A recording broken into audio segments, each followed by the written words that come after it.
రామచంద్రరావు, ఓ పద్మాదేవి రెడ్డి, ఓ వాసుదేవరావు, ఓ హనుమంతరావు, ఓ రోహిత్ రావు చెప్తే మనం వాళ్ళకి బానిసలుగా ఉండాలి. డాక్టర్ బాబాసాహెబ్ అంబేద్కర్, మహాత్మా జ్యోతిరావు ఫులే, బుద్ధుడు, ఇక్కడ 11 మంది చిత్రపటాలు పెట్టుకున్నాం. ఈ మహనీయులు ఏం చెప్పినట్టే, అరే మీరు మేకల్లా ఉంటే బలిస్తారు మిమ్మల్ని, మీరు సింహాలుగా ఉండాలంటే చెప్పాడు. ఎందుకు సింహాలుగా ఉన్నాడు? మీరు మనుషులుగా తలెత్తుకున్నాడు. మన మనుషులుగా చూడలే. ఇక్కడ చాలా మంది తల్లులు ఉన్నారు. ఇవాళ ఈ తల్లులు నాకు తెలిసి ఈ దొరల గడియల ముందు వెట్టి చేసినట్టు నాకు తెలిసి, దొరల భూముల్లో వెట్టి చేసినట్టు ఇవాళ. కానీ మీరు వెట్టి చేసిండ్రు. కానీ ఈ బాబాసాహెబ్ అంబేద్కర్ పుణ్యాన మీ బిడ్డలు మీరు వెట్టి చేస్తే ఆ వెట్టి నుంచి విముక్తి చేశాడు డాక్టర్ బాబాసాహెబ్ అంబేద్కర్. ఇవాళ టీగా అమృత్సర్ అయినట్టే అక్కడ ఒక కమర్షియల్ ట్యాక్స్ ఆఫీసర్ గా జల్ల సుధాకర్ గారు అయినట్టే, ఓ జర్నలిస్ట్ గా మా రాయరాజు అయినట్టే, ఓ టీచర్ గా మా సంజయరావు సార్, భాస్కర్ సార్, యశోదక్క అయినట్టే. దానికి కారణం డాక్టర్ బాబాసాహెబ్ అంబేద్కర్, మహాత్మా జ్యోతిరావు ఫులే, మహాత్మా బుద్ధుడు, అంబేద్కర్, సావిత్రిబాయి, వీళ్ళందరినీ మనం గుర్తుపెట్టుకోవాలి. మరి అంబేద్కర్ విగ్రహం పెట్టుకొని సరిపోలేదు.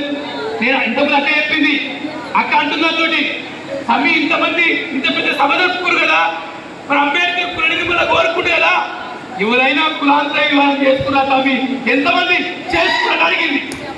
అందుకే మా వీరన్న చెప్పిండు, మా వీరన్న మా రోజు వీరన్న ఏం చెప్పినా కంచం పొత్తే కాదు, ఇక్కడ కంచం పొత్తే కాదు మంచం పొత్తు కూడా కావాలని చెప్పాడు. ఇట్లా చెప్తే చాలా మంది కోపం వస్తుంది. మీద మంచం పొత్తడం అన్నాడు. మరి బాబాసాహెబ్ చెప్పిపోయింది, ఈ దేశంలో కులం పోవాలంటే, ఈ దేశంలో సమానత్వం రావాలంటే, అరే మాలమాలిగలు కోరిస్తే ఇక్కడ రెడ్డిలను కోరిస్తే రక్తం వేస్తుంది కదా. మరి ఆ రెడ్డి అమ్మాయినో, ఆ బాపర్ అమ్మాయినో, ఆ వెల్మ అమ్మాయినో మనం ఎందుకు చేసుకోకూడదు? ఇది హక్కులని మన జరగాల్సింది. చెప్పిండు, అరే అంబేద్కర్ అంటే అందరూ రాజ్యాధికారం పెట్టారు, అంబేద్కర్ అంటే కుల నిర్మూలన అన్నాడు. కుల నిర్మూలన అంటే ఏంటిది? ఇక్కడ అగ్ర కులాలు కింది కులాలు లేవు. కుల నిర్మూలన అంటే మనుషులందరూ సమానం అని చెప్పిండు డాక్టర్ బాబాసాహెబ్ అంబేద్కర్ ఈ రాజ్యాంగం ద్వారా. మా దాసు చెప్పాడు, మన ధర్మ రాజ్యాంగం నశించాలి డౌన్ అన్నాడు చూడు మా దాసరాం నాయకు. ఆ రాజ్యాంగం ఏం చెప్పిందంటే ఇక్కడ ఆడవాళ్ళు చదువుకోనికి లేదు. ఇక్కడ విమలతో వచ్చి పాట పడుతుందా, మీటింగ్ లో కూర్చుంటుందా? అక్కడేమో నక్సలైట్ పార్టీకి వెళ్ళి అరుణోదయకి వచ్చి ఇక్కడ కూర్చోగలిగింది. ఇక్కడ ఒక సామాన్య మహిళ వచ్చి కూర్చోవద్దా?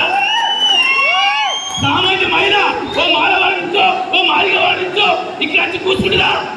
కూర్చోమని చెప్పాడు డాక్టర్ బాబాసాహెబ్ అంబేద్కర్.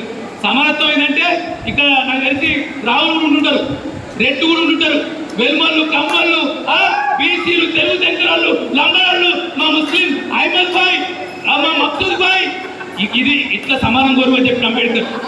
ఇట్లా సమానం అని చెప్పాడు. అన్ని కులాలు అన్ని మతాలు సమానంగా ఉండని చెప్పిండు.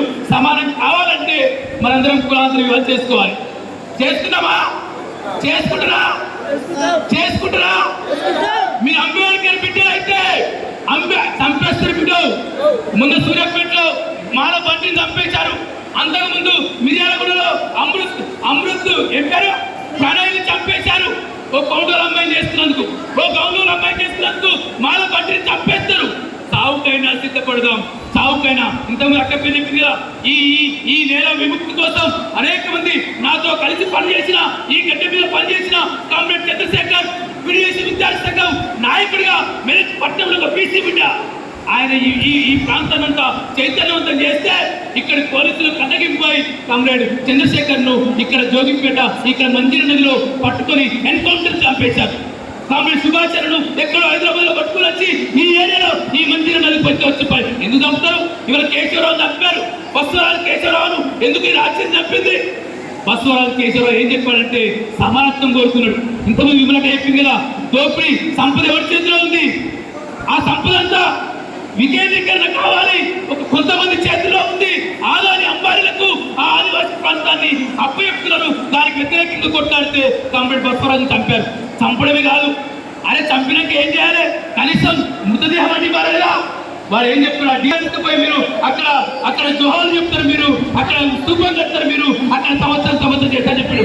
ఇక్కడ రాజ్యం భయపడుతుంది. ఓ బతుకురాజుకు భయపడింది ఈ రాజ్యం, ఒక బాబాసాహెబ్ అంబేద్కర్కు భయపడింది ఈ రాజ్యం, మహాత్మా జ్యోతిరావు పూలేకి భయపడింది. ఇవాళ మహాత్మా జ్యోతిరావు పూలే గులాంగిరి పుస్తకం రాసిన మొదటి రోజు ఇవాళ, ఆవిష్కరించిన రోజు ఇవాళ.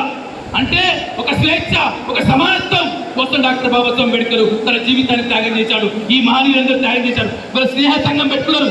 స్నేహం ఎక్కడికి వచ్చింది? ఈ దేశంలో స్నేహం ఉంటుందా? ఈ దేశంలో రెడ్డిలకు మాలమలుగులకు స్నేహం ఉందా?